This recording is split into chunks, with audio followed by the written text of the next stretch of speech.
Halo, jumpa lagi dalam channel YouTube saya Sinta Pramadewi. Nah, kali ini saya akan membahas sebuah topik ini terkait dengan pengalaman pribadi saya. Kalau sebelumnya saya sering review buku, nah sekarang saya mau cerita nih berbagi tentang pengalaman saya mengalami yang namanya kededepan. Kededepan itu bahasa Bali ya. Kalau istilah asingnya itu sleep paralysis.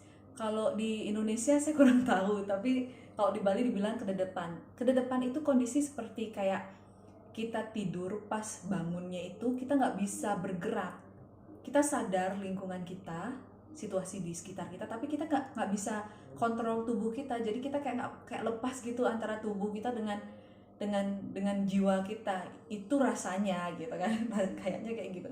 Jadi di saat ngalamin itu tentu kita pasti panik. Satu, panik karena apa? Kita nggak bisa ngerakin badan gitu, terus mau teriak juga nggak bisa, seolah-olah kayak ditekan gitu. Dan seringkali juga pada saat kondisi yang namanya kededepan itu terjadi, ini pengalaman saya sering melihat makhluk-makhluk yang aneh-aneh gitu. Kadang, maaf ya, kadang celuluk lah, kemudian kadang bayangan hitam, terus kadang kayak ya nenek-nenek nyeremin banget gitu. Jadi kayak gitu, ada gambaran-gambaran kayak gitu.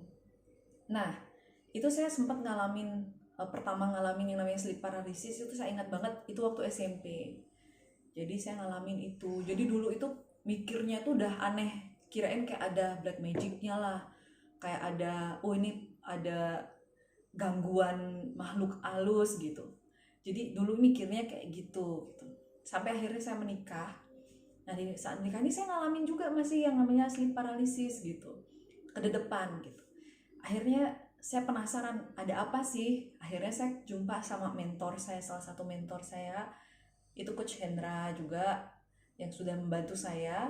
Nah di situ saya nanya kenapa saya ngalamin yang seperti itu. Nah dijelasin lah kemungkinan itu ada trauma atau ada pengalaman buruk di masa lalu.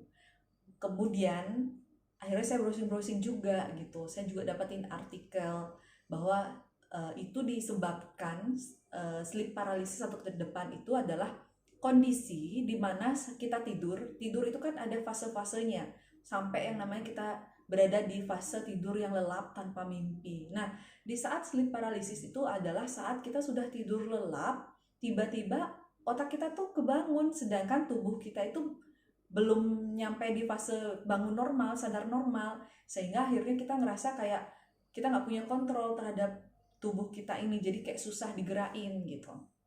Kemudian, nah apa yang bisa dilakukan saat kondisi seperti itu?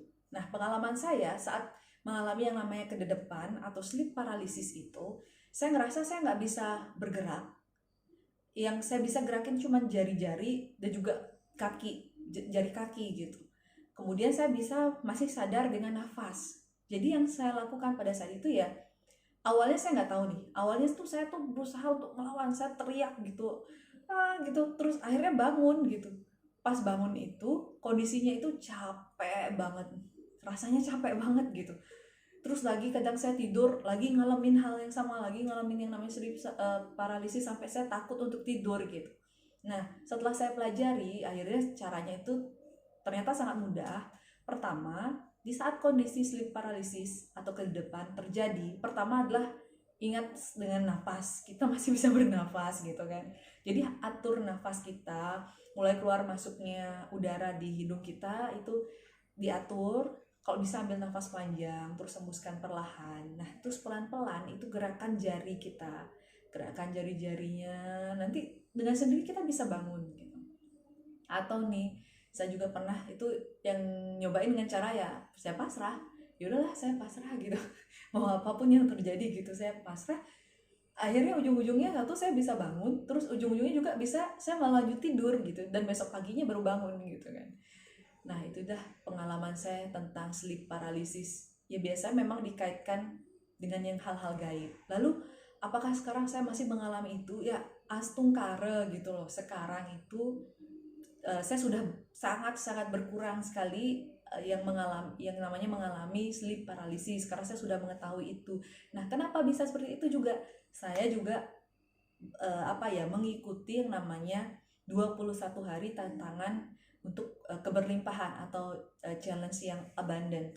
Nah, itu di situ diajarin untuk kita memaafkan, kemudian menulis orang-orang yang sempat nyakitin. Jadi kita berberes dengan emosi-emosi yang terpendam dulu, dan itu berdampak pada kualitas tidur saya yang jadi lebih baik lagi.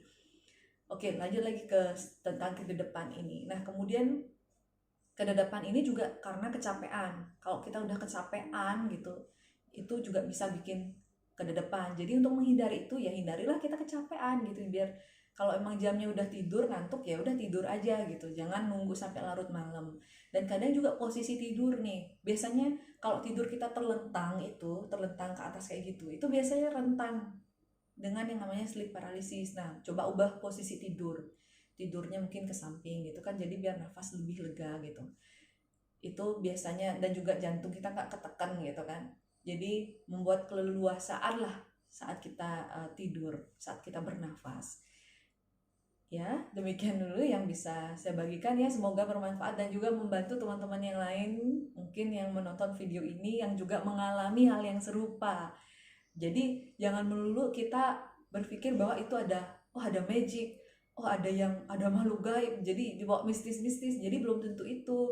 Bisa jadi juga karena satu, kita karena kecapean, atau yang kedua itu karena kita mengalami yang namanya mungkin ada depresi, stres, atau ada trauma masa lalu. Itu yang harus diberesin emosinya. Jadi kalau misalnya emosinya sudah diberesin, jadi kita juga bisa lebih lebih plong, jadi tidak di alam bawah sadar kita tuh jadi udah nggak ada yang namanya ketakutan atau trauma itu.